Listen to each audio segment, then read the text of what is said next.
He was used to deals sealed with firm handshakes, 2 boardrooms that smelled faintly of lemon polish and expensive coffee. He knew the exact weight of silence before a negotiation.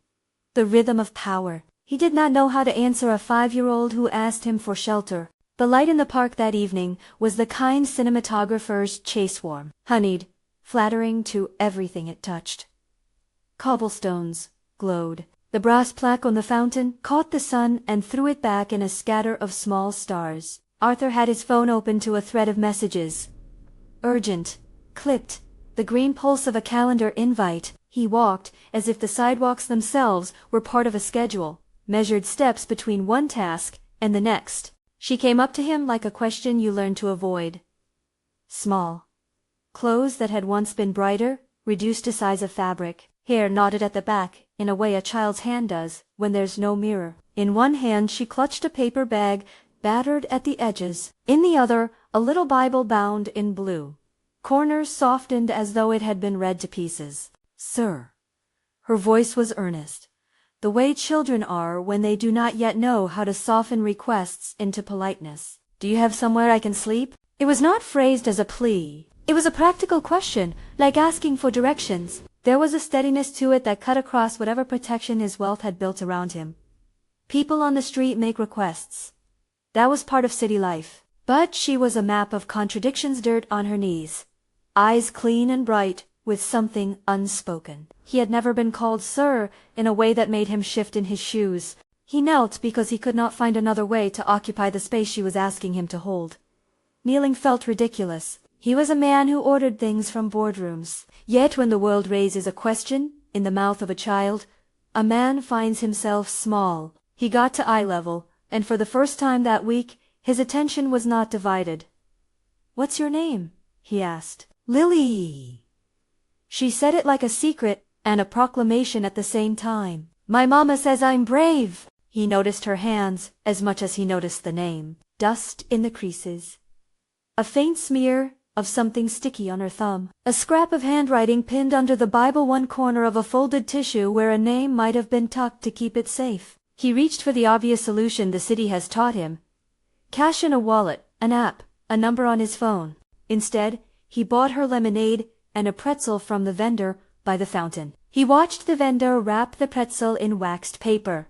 How the sugar clung to the folds. How Lily's fingers closed around the warm snack as though it were the only anchor she had. She ate, with a simplicity that made him ashamed of the elaborate diets and curated meals in his life. She ate as if eating was not a performance, not an option to be optimized.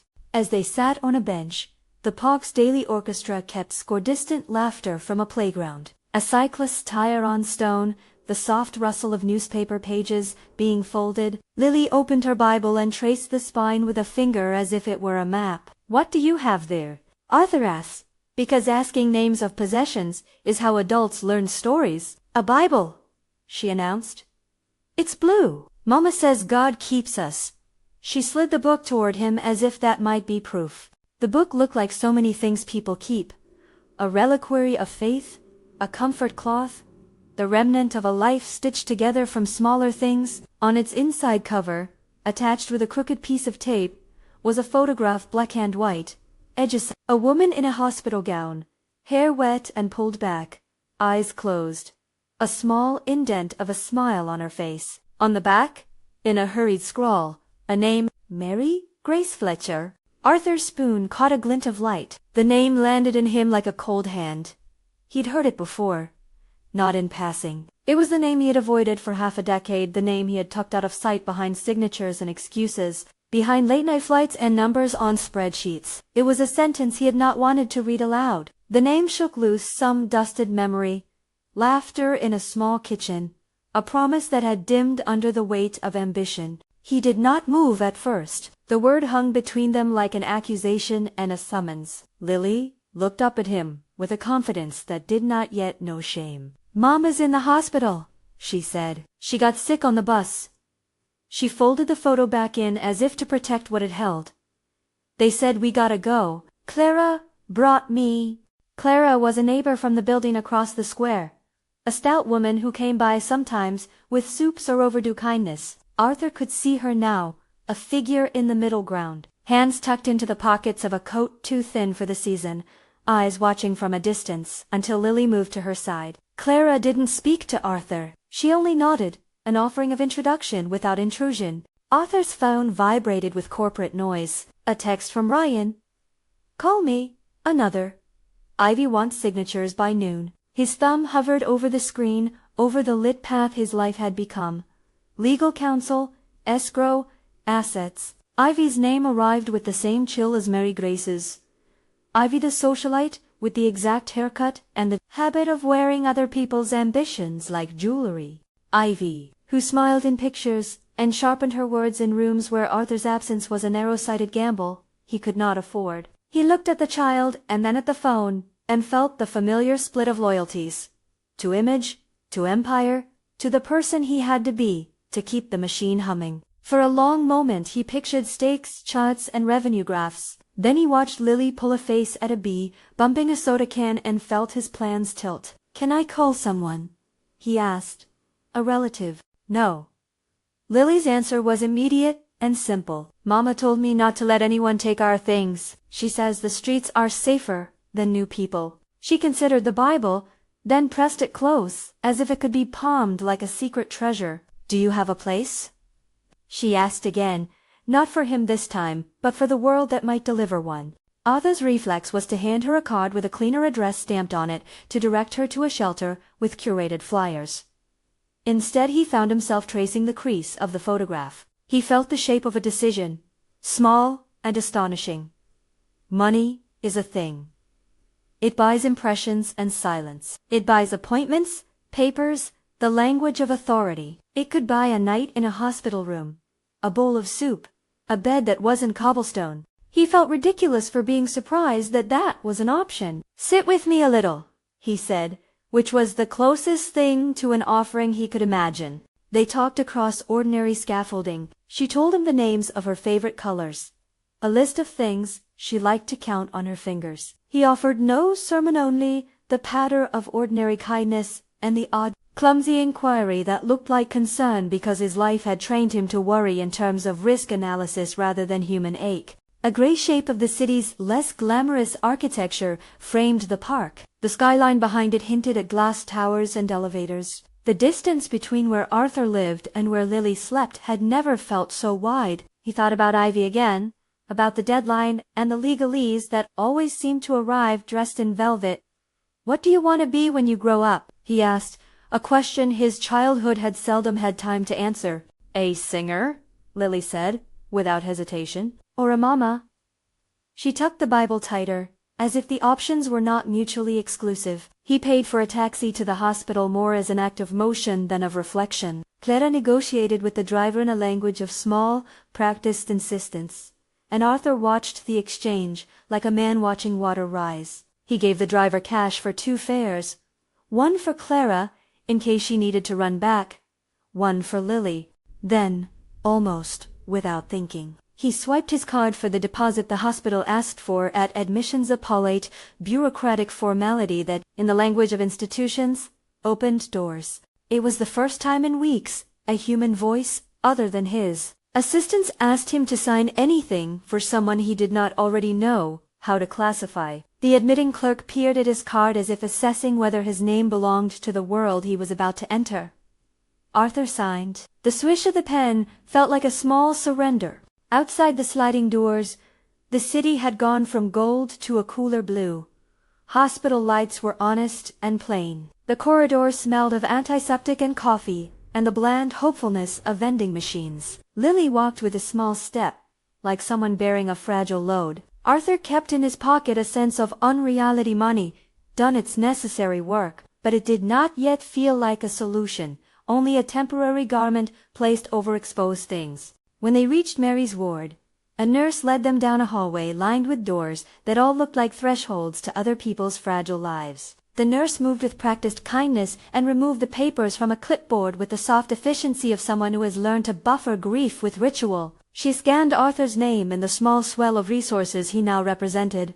"You're listed as the guarantor," she said, not surprised by the spectacle of a stranger stepping in where family did not. Arthur swallowed. He had not admitted to himself, not in words, what being a guarantor would mean. He had arranged for care and payment, but there was a deeper crossing, a moral account opening between him and the person whose life this could change. He left his phone on mute and felt for the first time the curious silence of a man without his usual arsenal. Lily sat by the bedside and sang under her breath, a lullaby plucked from the thinnest of libraries of comfort. Her voice was small and raw and insistently human. Arthur watched the rise and fall of her ribs as if they were tides he could not control. He had spent years learning to direct outcomes. In the face of a small child's song, he remembered that he had also learned to hold his hands still and listen.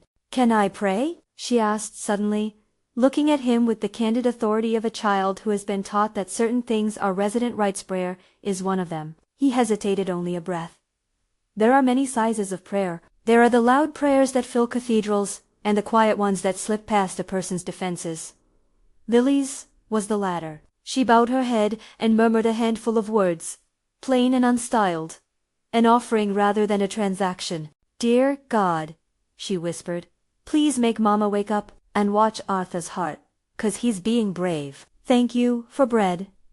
Amen." It landed on Arthur like the warmth of the pretzel in her palm had landed earlier, firmly, as if it were a thing you could hold. He felt his throat tightened, but not in the way the press of deadlines did. This was tenderness, an old ache wrapped in a child's syllables. He did not feel God in an encyclopedic sense. He felt the small, undeniable effect of someone speaking blessing into a room. He told himself the prayer would not do anything in the ledger he kept for risk and reward. Still, something in him recalibrated. The numbers on his phone felt thin compared to that small voice. He tucked the receding whisper into a pocket in his chest.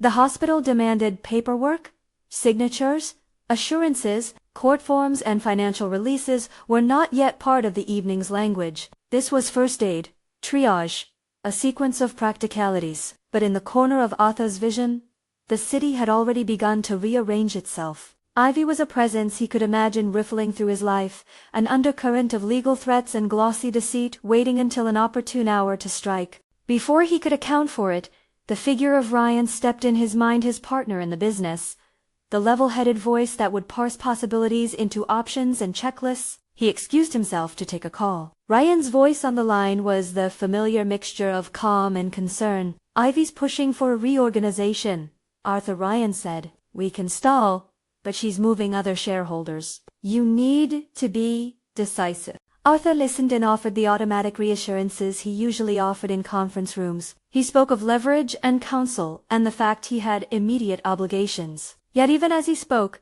his words thunked against something bigger. He had just seen the way Lily's fingers had prayed, had seen the way Anne Mary Grace Fletcher could rearrange the geometry of the life he thought he had compartmentalized. "What if," Ryan began, as if beginning a sentence that might save them both. Arthur interrupted him before the hypothetical could be dressed in legalese.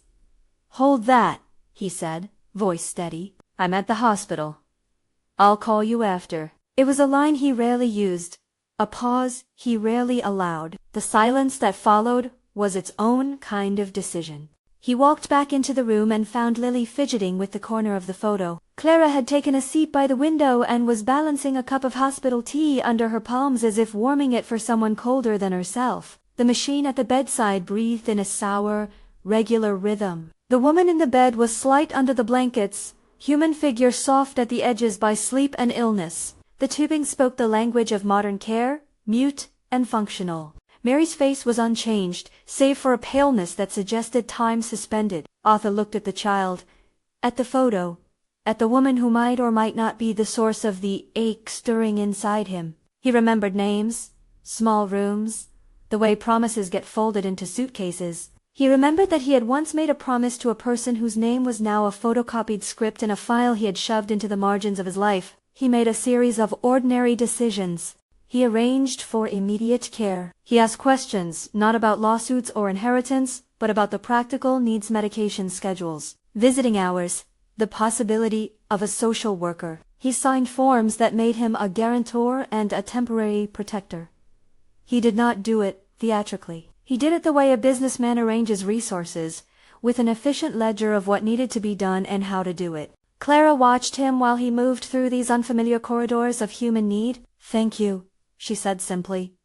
the words carrying no expectation of future allegiance. Lily, beside her, looked up with a face that had already decided to trust without calculation. Arthur felt a tightening in his chest, the first discomfort not directed at competitors or contracts but at the possibility of being found wanting as a human being. He had always been able to buy his way out of discomfort. This was different. You could not purchase yourself into being present. The hospital social worker arrived like a small relief professional. The sound of someone trained to stitch together charity with paperwork. She outlined options, temporary accommodation programs, sliding scale resources, a contact for legal aid. The language was helpful and institutional. It did not approximate the muscle memory of a family. When the social worker asked about family contacts, Lily pushed the Bible toward the woman and said, "My mama is Mary Grace Fletcher. She says, don't tell the people who make dinners. They take things." Arthur felt like someone watching an old film play itself out. The name again? It hovered, waiting for context. Nothing dramatic occurred in that moment. No choir swelled, no supernatural baton dropped. Instead, a list of real-world steps arranged itself. Find a social worker, sign forms, call a pediatric resource, arrange immediate shelter for the child if the mother needed inpatient care. He volunteered to stay with Lily for the night at the hospital's small family accommodation. It was an act, neither heroic nor theatrical. It was simply something he could do. The hospital changed their address into bed linens and warm blankets, into the provision of practical needs. Arthur's card handled the bills, the clerk typed, the hospital stamped confirmations, the social worker scribbled notes. Later, in the quieter hours, Arthur sat on a narrow chair by the window and replayed half-remembered fragments. The name Mary Grace Fletcher glowed back at him from the photograph, lodged in the book that had become a talisman. The past had been an economy in which he had made choice, some pragmatic, some selfish. He had compartmentalized the kinds of failures that felt like stains. He had told himself those were rungs in a ladder and climbed. He thought of Ivy then, with a kind of involuntary clarity. Ivy wanted control. She wanted structure that would secure the corporation and, by extension, his life as he knew it. She used neat, legal gestures that threatened to fold the human into the corporate. He remembered late dinners with her at cherry galas, where she smiled with the practiced warmth of someone arranging a future in which she would not need to be asked politely to sign papers. Arthur imagined the chapter heading she would write for his life if he allowed her: weakness in private, strength in public. He imagined how he would be shunted into a curated narrative that left no space for messy repair. He closed his eyes and thought of the little prayer the child had offered, simple words, said with no calculation. He did not believe for a second that a single prayer would alter a hospital, chart or reverse the legal machinery he had set in motion long before. Still, the act of prayer lodged like a splinter of truth. Some gestures contain more power than their immediate outcome suggests. A child's trust might not move mountains, but it could make a man notice the shape of his own hands. Outside, the city hummed on. Ivy would plot, Ryan would strategize, but in the small room, the arithmetic felt humbler. A child needed care. A woman needed a bed. A man needed to know whether he could live with the person he had become. Arthur stood and smoothed his jacket as if preparing to re-enter another life, the life of a leader, of someone who must negotiate, who must be decisive. He reached into his coat for his phone, thumbed open Ryan's number. He had postponed decisions for the evening. But the world beyond the hospital's doors would not keep waiting indefinitely. Before he made the call, Lily looked up and caught his eye. She smiled with the straightforward generosity of someone who believed in good things the way other people believe in gravity. "Are you going to keep your promise?" she asked. He met her gaze and felt something honest rise in him. "Yes," he said. The word carried weight and a promise to be tested. He put the phone away and walked toward the nurse's station to ask one more question. Who, exactly, had filled the chart with the name Mary Grace Fletcher? What room had she been assigned to, and whether any family had been listed? The clipboard held answers that would either complicate his increasing responsibility or make it a matter of paper and procedure. When the nurse laid the chart down, his eyes skimmed the typed line that contained the registration details. Under emergency contact, a name sat quietly. There was an address. There was an insurance line left suspiciously blank. There was a social worker's note. Potential eviction. Contact neighbor, Clara. Child present, Lily.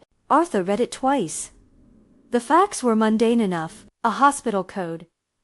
A note about eviction. A neighbor who had brought a child. There was no immediate evidence of connection to the man he had been 5 years ago. The man who had once promised a life to someone named Mary. He closed the chart and understood, in a sudden, clarifying way, the calculus ahead. The city had offered him a threshold. One small life could pull him sideways from his accustomed path. That possibility frightened him less than the prospect of walking away. He had always been better at calculating margins of error than at facing the margins of his life. Just as he was about to return to the room, his phone buzzed with a message that made his stomach tighten in a different register. Ivy. I need you to sign the documents now. We can't afford delay. He looked at the message, then at the child in the bed, then at Mary's sleeping outline. The two presences asked 4 different currencies, one for signatures and control, the other for care and presence. The question before him was not dramatized with music or echoing declarations. It was simple and human. What do you do when your life presents you with the choice between a ledger and a small, vulnerable demand for care? He slid the phone into his pocket and did something he had not done in years. He stepped back into the room and sat on the edge of the bed, closer now, fingers folded in a posture that was half protection and half apology. Lily's hand found his as if she had expected him to arrive. Outside the window, the city lights began to prick the evening into a cooler tone. Inside, small things continued to happen. A monitor blinked.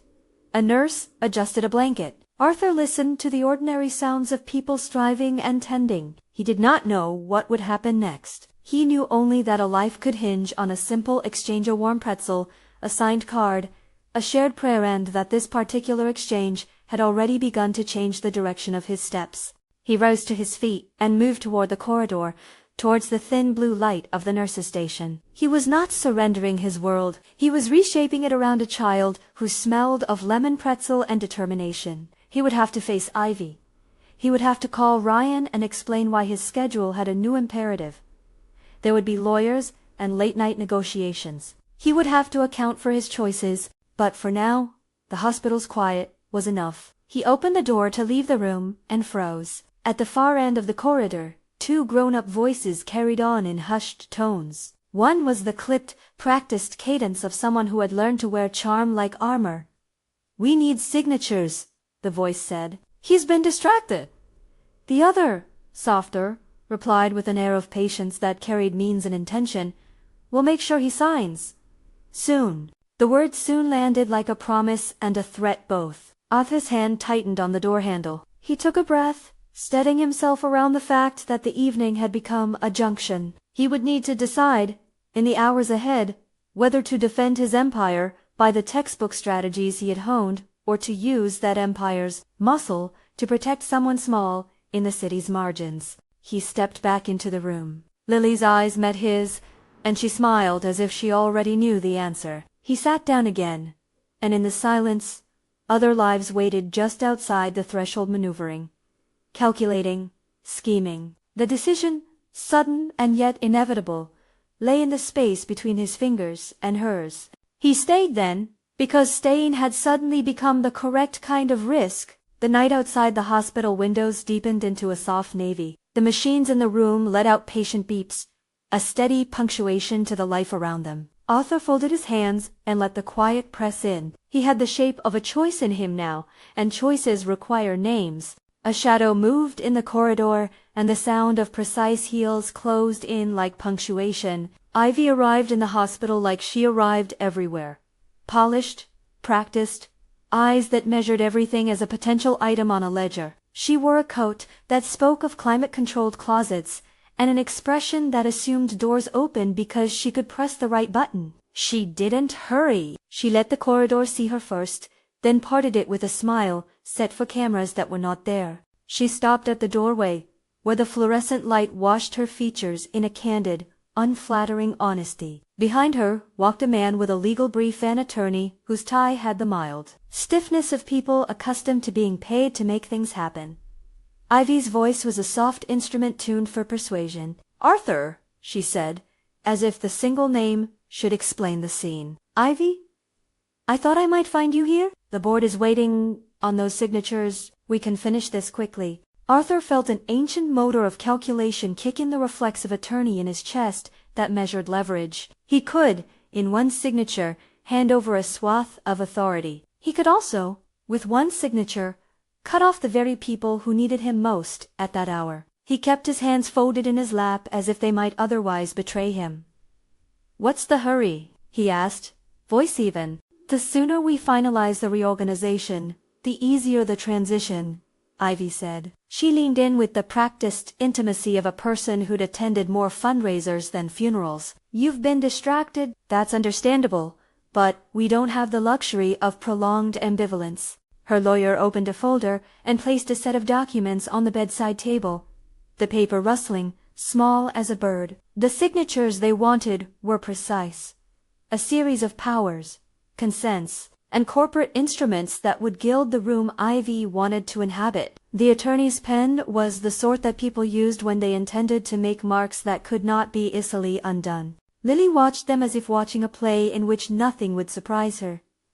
Clara's hand rested on the child's shoulder. The child's eyes, large, unfurnished by cynicism, looked from the papers to Ivy, and then to Arthur. "You don't need to sign anything now," Arthur said, surprising himself with the steadiness of it. The word held the weight of a man learning how to refuse emotion rehearsed 1,000 times by others. Ivy's smile thinned. "Arthur, you're being irresponsible. There are shareholders who expect movement.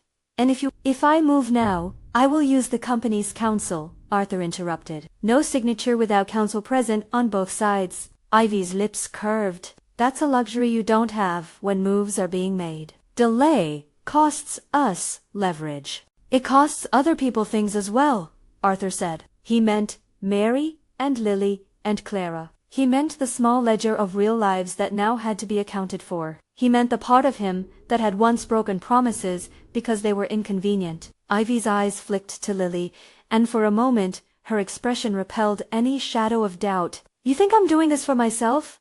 she said. "This is stewardship. Order.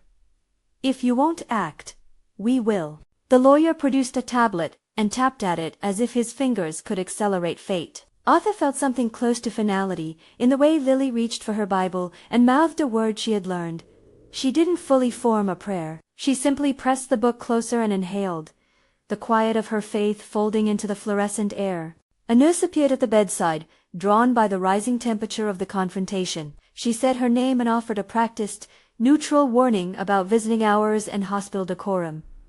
Ivy's attorney smiled benignly and spoke of expediency. The nurse's eyes flicked, searching for a tiebreaker that was not part of her job. Arthur did not sign. Instead, he did something sequential and adult. He stood and asked, "Do you have authorization from the board to act on my behalf?" "Ivy, paper trail, minutes, counsel." Her smile thinned into a fraction. "You know the board trusts me to move forward," she said. "We have a provisional set of consents." "What's provisional is not the same as authorized," Arthur said. He reached into his jacket, and the movement pulled a small, leather-bound folder from inside one of the few tactile things he liked to keep in the world. Hard copies, signed agreements, receipts of things he had hoped never to think about again. He had not planned this theatrically. He had planned it with the suffocating precision of someone who had learned contingencies. "I have nothing to sign tonight," he said. "If anyone wants to execute documents, it will be when counsel for both sides can validate them." Ivy's lawyer's jaw shifted. "This is stalling." "Call it deliberation," Arthur answered. For a moment, he felt the old machinery click into place, the part of him that could be ruthless. He felt the delicious, obscene certainty of power, tempered by the sight of a child's small hand still clutching a worn blue Bible. The sight of Lily's faith, unadorned, did something to the calculus in him. He could build defenses. He could also build scaffolding for care. It was then that a new voice, clipped and precise, cut through the room. Ryan. He arrived in the corridor with the sort of breath he always carried, efficient and necessary. He was not alone. Behind him walked two other figures from the firm. People who tended to murmur in corridors and file reports later. Ryan's expression was not surprised so much as inevitably consequential. "Ivy," Ryan said, stepping forward like a man announcing that a meeting had been called. "We need to pause." Ivy's smile tightened into something steely. "We've been waiting on Arthur's, not tonight." Ryan's tone shut the sentence off. He held up a phone and scrolled, "There are some things I need verified before this moves forward. I don't like the timing." The attorney's hand went to his briefcase. Ivy's eyebrows rose, a telegraphed question. "And what things would those be?" Arthur made a choice in that moment, one that would pull the boards and the floors out from under Ivy's careful choreography. He asked Ryan to check the chain of emails and the authorization logs. It was the small, mundane lever of modern governance. Metadata, timestamps, the digital residue of strategic moves. Ryan's face took on that particular constriction of a man opening a file he had not expected to find so messy. He asked to see the documents Ivy had brought. Ivy's lawyer produced his set. Ryan took them with the politeness of a man who intended to find a way through a forest rather than burn it down. He read, he checked, he compared the names and the sequence. It was a matter of minutes for professionals. Within those minutes, Ivy's confidence folded thinly, like paper. "You're doing this to force a hand," Ryan said quietly, not to Ivy so much as to the room, "and you're overstating your authority." "You're being petty," Ivy said. "This is about stewardship." "You know that?" "Stewardship," Ryan repeated, reading aloud as if the word were heavier than Ivy had planned. "You're showing signatures without notarized confirmation from the executive committee. There are emails here that suggest some of these consents were drafted after the timestamps on these documents. That's not just a hurry, it's a red flag." The attorney's face flushed. Ivy's chin lifted. She said something sharp, then enough to suggest she might escalate. Arthur watched them and felt the bloat of his old life, a life of polished evasions, start to leak out of their seams. He could have let Ivy proceed in the name of expediency. He chose instead to let the truth, however slow, take its course. The hospital's security office took interest once the conversation drifted toward authenticity. A security guard, apologetic and firm, fussed for a moment and asked if anyone wished to file a complaint. Ivy's lawyer muttered legalese and threats. Arthur's pulse tapped the pattern of risk. He had not engineered a scene to publicly humiliate anyone, but exposing a fraud was not vindictive when it protected others. Lily, who had been watching small things, how people fold napkins, how shadows lean against plastic chairs, suddenly stood. Her small voice filtered through the charged air. "Why are you trying to take things?" she asked, the question as blunt as a bell. Everyone in the room looked. Ivy's eyes blazed with that old, sharp identification. Annoyance that a child had the audacity to intervene. "Because sometimes people have to make hard choices for the future," she said. The corporate rhetoric, short-circuited by a small person's candor. Lily's reply was childish in formation but certain in substance. "My mama says you're supposed to help people, not take their things." A laugh escaped someone in the corridor, not cruel, but astonished, as though a child had put a coin into a slot and something small had been paid. Ivy's mouth made a line and, for the first time, the veneer chipped enough to show the rawness beneath. The man with the legal brief asked to step outside to make calls. He did. Ivy remained in the doorway, her smile now a tool she had to work with harder because the mechanism of manipulation had failed. Arthur faced her and found his own voice steadier than the suit he wore. "You can pursue this through counsel," he said, "but I won't sign anything that gives you a blank check on people who are vulnerable." "You're choosing sentiment over stewardship," she returned. "No," Arthur said. "I'm choosing to protect people who have no voice tonight. And I'm choosing—" He stopped himself. The words that followed could have sounded like a confession, and perhaps they were. "I'm choosing to be present." The decision was not without consequence. Ivy retaliated with the promise of shareholders, of leverage, of the kind of slow attrition that corrodes reputations. A week of press, a nomination, 2 board committees withdrawn, rumor mills engaged. Those were not invulnerable threats. They were the normal instruments of corporate warfare. Arthur felt them as a sting, but also as the reasonable price for a conscience he had neglected too long. The lawyer returned, having made his calls. He had the practiced dignity of people who lived by signatures. "We'll be filing an injunction if needed," he said, setting the tone of consequence. "We will pursue this." Arthur listened. He had enough of the old instincts left to know the menu of fights he could choose. He also had enough of the new regret to know which fights were worth taking. He had decided he would use his influence differently now, not for revenge, but for restitution where it could do tangible good. While the corporate machinery warmed to dispute, another, quieter current shifted. Mary's monitors had been steady, but the noise the world makes can be a tide. Human bodies sometimes shift without spectacle. The nurse returned to check vitals and, in a small gesture that had nothing to do with courtrooms or corporate counsel, she adjusted a tube, hushed equipment, and called a name. Mary's eyelids fluttered. No trumpets sounded. No sign in the sky peeled aside. In the room, the change came, as it so often does. Slow and human. Her fingers twitched. Her breathing deepened insensibly. Lily, who had been holding a small hand-sewn tissue, leaned in and pressed her forehead to the mattress, as if to anchor a prayer. "Mom," she said, speaking more to the idea than to the body. Mary's eyes opened, gray and unfocused at first, like a window glasses trying to clear after mist. She blinked as if waking in a new place. She looked at the child and then at the man at the bedside, and something in her face and expression the hospital could not manufacture broke, like light through thin curtains. "Arthur?" she whispered, the name as much a recognition as a question. For a moment no one spoke. Arthur's breath left him in a sound he had not planned and could not order. He had felt this possibility as a long quiet ache in him, a file he had left unopened. Now the human need for confession and for answer unfurled in the space between them. Mary's voice was small but decisive. "You used to sing badly," she said, as if retrieving old domesticities could prove continuity between past and present. "You promised to stay." Arthur felt 1,000 apologies well up without a voice to carry them. Guilt is an awkward currency. It can buy only the smallest gestures of outward amendment. He stepped closer, and, in that step, the physics of his life shifted. He did not perform a public exoneration of himself. He simply knelt and took Mary's hand in both of his. "I'm sorry," he said. The words were inadequate but true.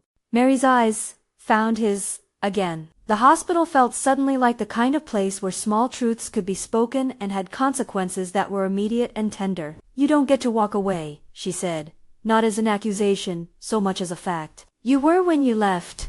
You left with promises." Arthur's throat constricted.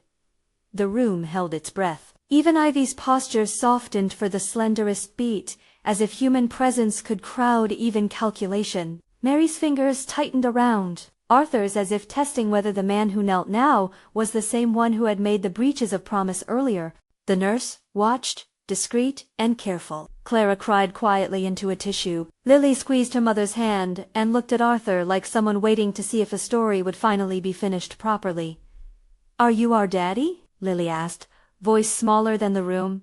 Mary smiled, a crooked thing held together by years of grief and memory.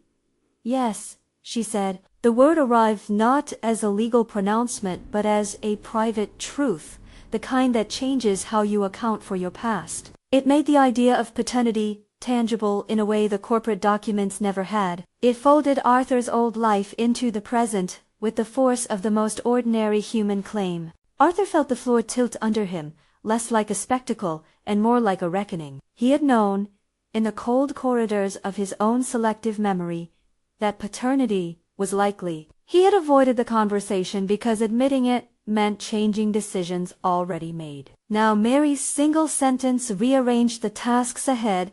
There would be guardianship paperwork, questions of custody, the legalities of recognition. Those were not the hard part. The harder part was the moral reorientation, accepting that the woman and child he had once left in a precarious place were not abstractions, but people whose lives he had materially affected. There was consequence enough in the hospital room. Ivy's mouth tightened into a shape of displeasure, like someone who had expected a different prize in exchange for patience. Her lawyer's hand rubbed at his jaw. Ryan's eyes softened with the tactical empathy he did not often show in public. Arthur did the only thing that felt possible and right, he asked quietly. Mary, can we talk? When you feel ready. About everything.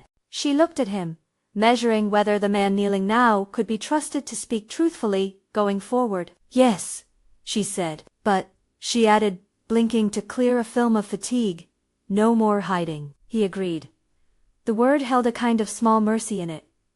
It was not legal absolution. It was the beginning of a sequence of care. The hospital social worker re-entered, professional and quietly efficient. She spoke in terms of options.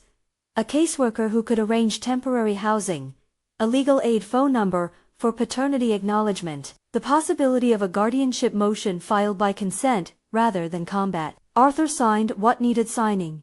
Permission for tests, immediate care payments, forms that put his name as the person to receive updates. He did it without ceremony. The gesture was functional and necessary, the way repair often begins. Outside the private microcosm of repair, consequences still circled. Ivy argued that she had a mandate. Ryan, who had been toggling between the legal threads and the moral ones, asked for time to gather board minutes and verification. In a corporate suite somewhere, Ivy would make moves, but in the small, fluorescent room, the priorities had rearranged themselves.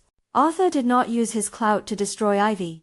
He used it to protect Mary and Lily, and to recover what had been neglected. He asked his private counsel to freeze any actions that would effectively evict Mary from her housing while the hospital and social services worked. He arranged for temporary housing to be paid for out of contingency funds. He authorized an immediate transfer to cover maternity care to the fullest extent needed. Each of these moves had a bureaucratic face, signatures, a small army of validation.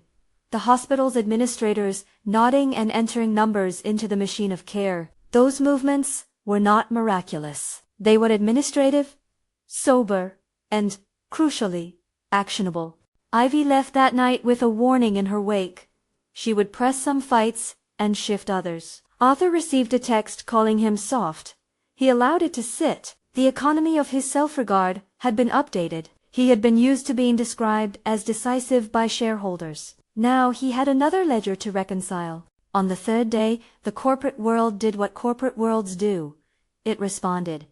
Ivy moved to accelerate board votes. She sent a public relations representative to spin narratives. Ryan gathered allies who valued long-term stability over short-term gain. Arthur sat with counsel and decided to do something that was still both strategic and moral. He filed a carefully constructed response to Ivy's motions that prioritized the well-being of family members involved and requested a mediation rather than a forced reorganization. That action surprised some but preserved the hospital's psychological space for Mary's recovery. Legal steps took weeks. There were hearings, scheduled, depositions, quiet emails, late-night strategy calls where men and women in tailored clothes weighed the relative value of outrage and patience. Arthur found himself learning a different vocabulary, not only counsel and leverage, but custody, guardianship, and the kind of practical provisions that turned ephemeral promises into sustainable plans. He learned, sometimes painfully,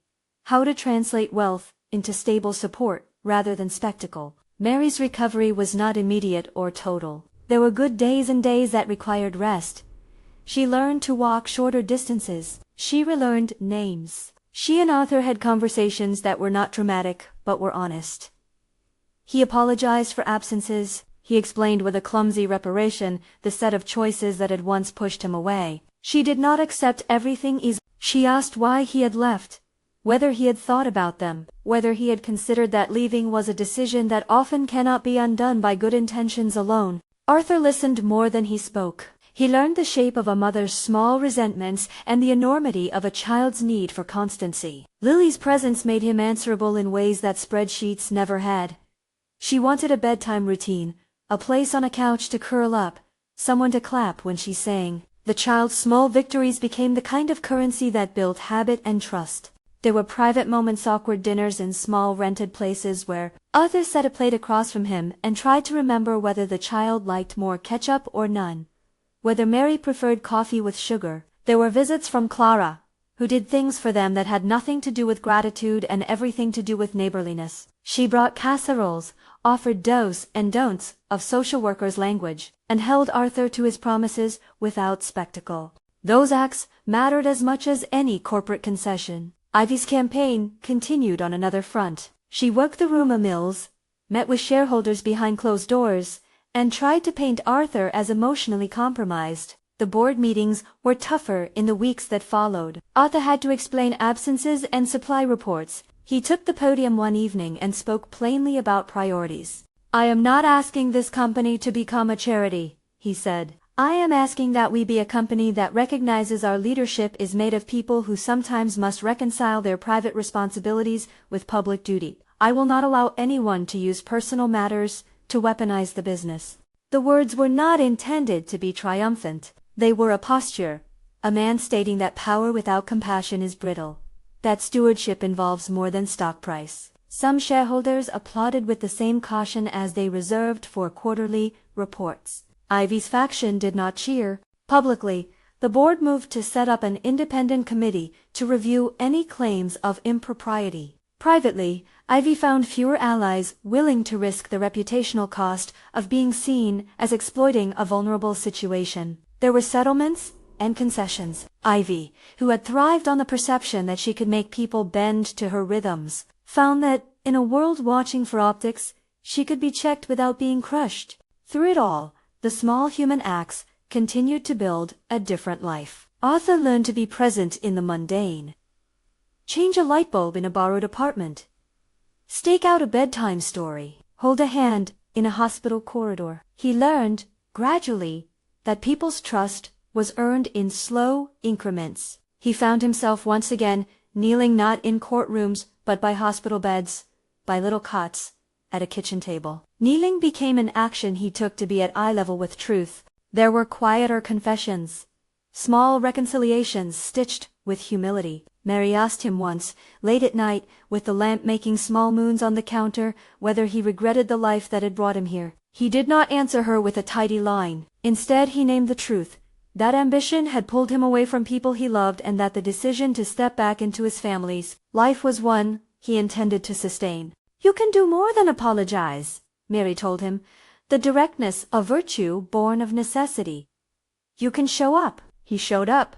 Not always perfectly. He missed client dinners and had to face the consequences. He sat through tense board conversations and had to take counsel on how to negotiate, not only for shareholder value but for the practical needs of his family. Lily grew accustomed to the rhythm of his presence. She liked, it turned out, when he hummed badly and pretended to be a terrible singer while she demonstrated proper notes. People who watched them together felt the odd, compelling force of small acts, tying shoelaces with a clumsy hand, baking a cake that came out uneven and extraordinarily The family did not reconstitute overnight. Trust required proof and patience. Months later, the public chapters closed with a settlement in which Ivy resigned from an executive role and agreed to a non-disparagement clause. It was not a punishment, but a transactional end that let the company return its focus to business. Arthur did not celebrate Ivy's removal. He felt relieved at having chosen to protect the vulnerable rather than destroy an adversary.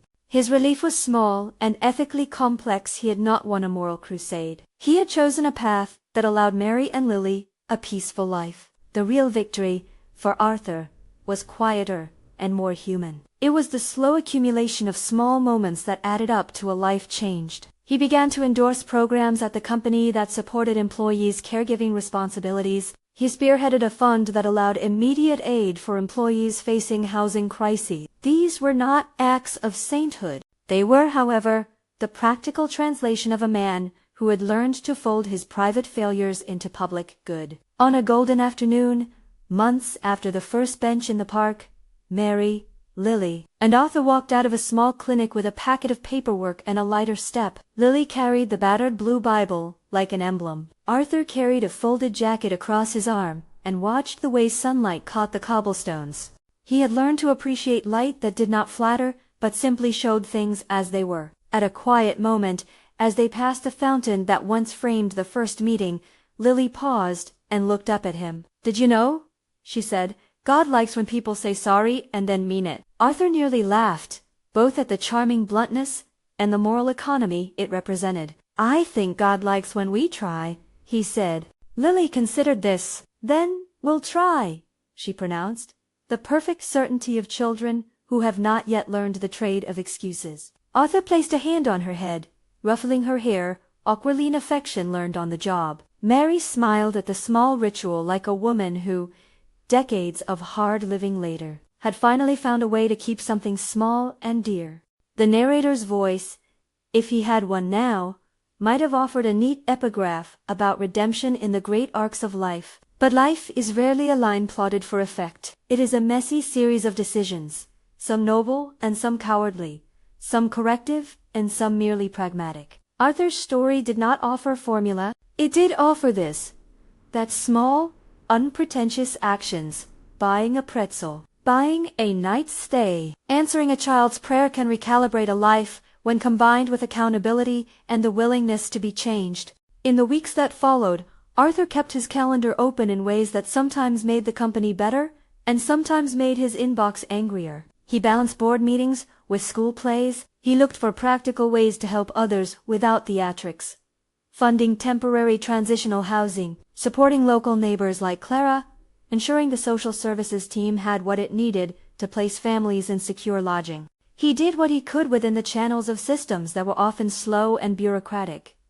It wasn't glamorous. It was necessary. On one ordinary evening, as the sun hollowed into a warm backlight and the city settled its daily hum, Arthur sat on a bench and watched Lily perform a clumsy number for an audience of nearby commuters who stopped and clapped as kindness demands. He felt embarrassed by applause he used to chase. He felt something else, quieter.